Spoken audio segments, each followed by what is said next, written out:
Hello, everyone. This is Live Life Well TV host Robert Landau.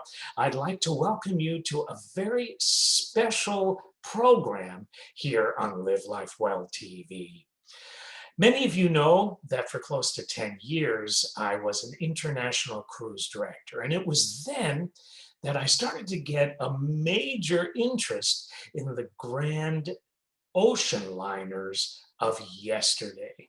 I'm talking about when transatlantic travel was one of the coolest things that you could do back then, particularly when there wasn't something called the Boeing 707 to get you from London to New York or Paris to New York in about 5 to 6 hours. It would take 5 days or more to cross the Atlantic to get to where you wanted to go. But boy, those were major, wonderful luxury cruise liners. I'd like to honor one of the grand ocean liners of yesteryear in this broadcast. She is the one, the only, Cunard's Queen Mary. All aboard and stay tuned.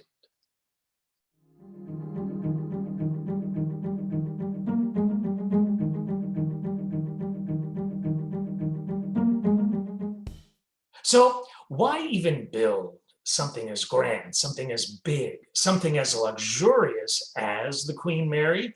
Well, transatlantic travel back then was extremely competitive.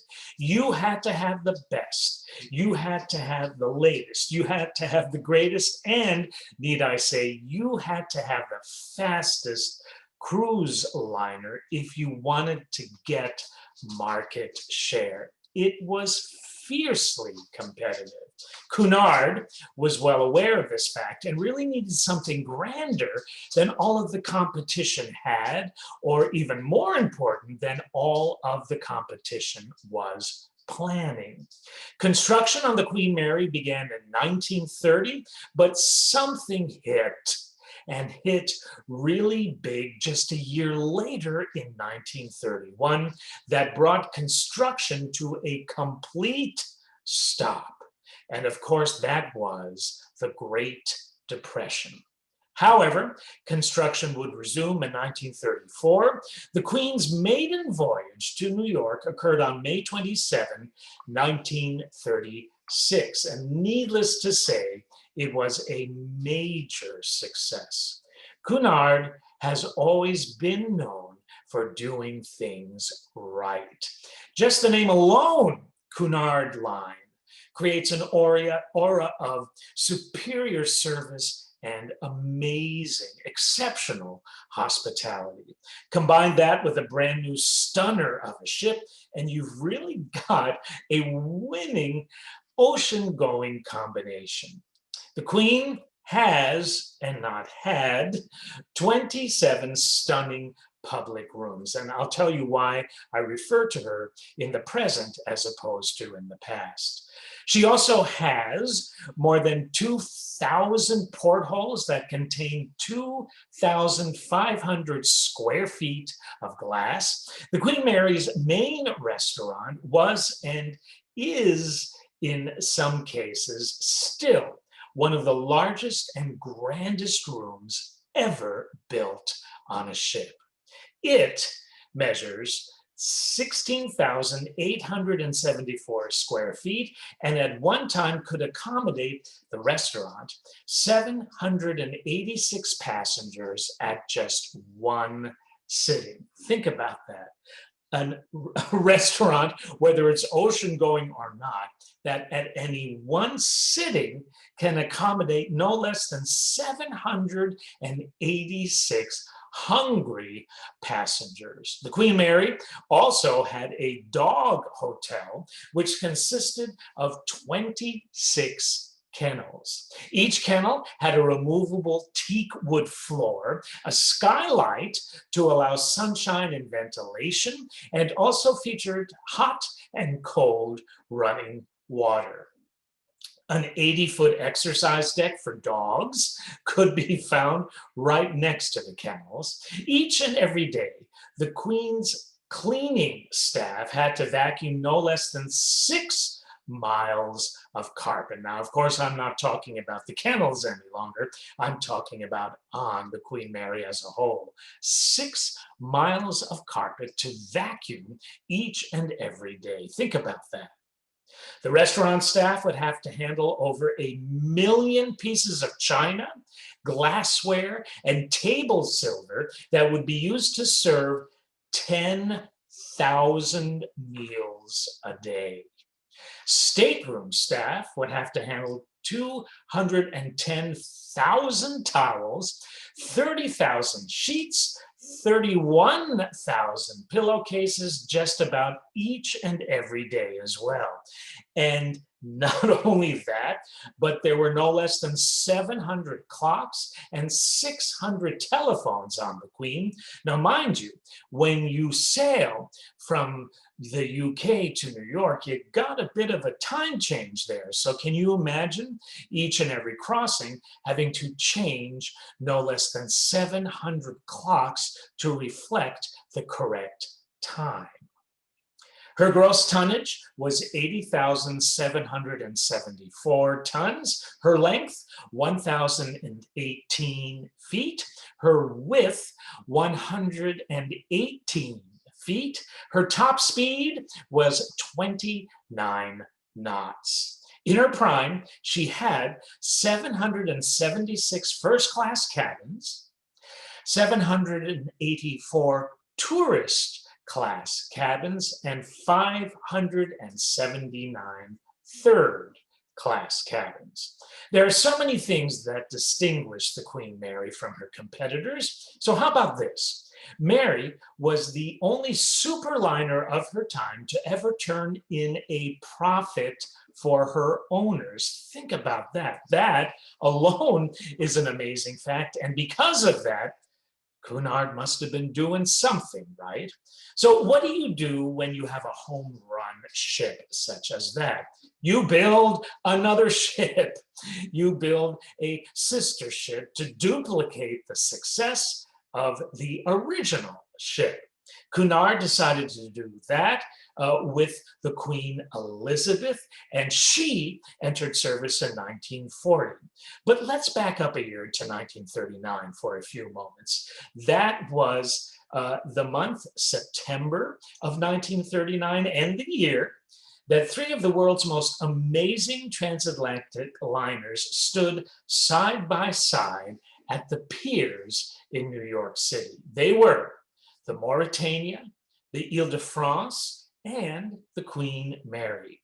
They had sailed in from Europe, but were not about to sail back on a return trip. Why? You probably know. There was a political crisis in Europe, and they were waiting in New York until those particular clouds had cleared. Little did anybody realize at the time that the situation would get much worse and actually escalate into a full-out war. The Queen, because of that, was painted gray in preparation for troop service. I have seen so many pictures of her that way. It really kind of was scary looking, if you ask me. The Queen, because she was painted gray and looked a little scary, it was done in order not to be detected and would travel in a zigzag fashion. It would never, ever repeat the same course. These were times of war, and the Queen had to sort of slip by without being noticed. Something that big without being noticed, yeah, you had to make it look like it wasn't there. This made Hitler absolutely furious, so in retaliation, he decided to offer anyone, and I mean anyone, a sum of $250,000 if they could sink either the Queen Mary or Queen Elizabeth. Queen Mary would come through the war with flying colors and even managed to set a record for the ship that carried the most troops. Get this, 16,683 troops at one time during one sailing. Let me say that again. 16,683 683 troops at one time during one sailing. That is absolutely amazing. I don't know if there was even space to breathe, actually. The war was over, and now Queen Mary could sail across the ocean with her sister, the Queen Elizabeth. On the wall in Queen Mary's first-class dining room was a very cool map of the North Atlantic that always showed where Queen Mary and Queen Elizabeth's position was in the North Atlantic, kind of like a forebearer of today's GPS systems. The two sisters would often sail from opposite ends of the Atlantic and pass one another in the middle. And when that happens in the world of cruising, that is such a wonderful major event. And think about it, it was also a great marketing ploy on Cunard's behalf, because if you were on the Queen Mary and you saw this magnificent sister ship sail by very close to you in the other direction, you would think, okay, well, next time we sail, we're gonna take that Cunard vessel. Just about every passenger was out on just about every deck watching the sister ships meet and pass one another in the Atlantic. They get as close to each other as physically possible with safety in mind, and they would blow their horns at full volume. It probably cleared fish in the area for miles, I would suspect. For the next 15 years after World War II, both queens were incredibly profitable for Cunard. Even so, Cunard knew that staying on the crest of the wave was important. So how do you do that? Well, to keep up with the competition and where the industry was going, you think about new builds. A replacement for the Queen Mary was inevitable. That would eventually be the incredible QE2. Something was proving to be major competition across the Atlantic, and it had nothing to do with a ship. It was much higher than that, and that was the Boeing 707. So Cunard started to send the Queen Mary on shorter cruises that had nothing to do with crossing the Atlantic. The New York to Nassau run was something the Queen did quite often in the 1960s, but there were a couple of issues with that. The Queen, get this, didn't happen to have central air conditioning. There also weren't any outdoor pools or vast open deck space for those type of sun-filled cruises. By 1967, Cunard realized that they would have to retire both of their magnificent queens. Mary was first. She sailed out of New York for the last time in 1967. She was purchased by the city, as you probably know, of Long Beach, California, for $3.5 million to be used as a tourist attraction. After completing an amazing 1,001 crossings of the Great Atlantic Ocean, the Queen Mary would never sail again. $72 million was spent to renovate her, and to this day, she is a magnificent hotel and floating museum that tells the wonderful story of Cunard and the great days of transatlantic travel, when you would dress to the nines for dinner each night and arrive in true style 5 days after you left your home port of call. To this day, my thought is that there will never ever be a grander ship built in all senses of the word. Mary had style, Mary had class and charm, and proudly represented an area where taking your time to get somewhere meant that you could truly appreciate every wonderful moment along the way. Unfortunately, I believe that those days will never come back again. When I first started working on cruise ships, the major thing that just kept me in awe until close to 10 years later, when I stopped working on ships, was that I had no idea living my life on land before I went to sea, how much water there is on this great earth. And spending a number of days cruising on the ocean and not stopping in a different port of call each and every day. Well, it was kind of like a meditation for me. I had no troubles. I just would walk out on the deck when I had time and just look at miles and miles of beautiful, beautiful water. And just to hear the waves break as the ship was passing through them, there's probably no finer sound that puts me at ease and means peace to me than I can think of otherwise.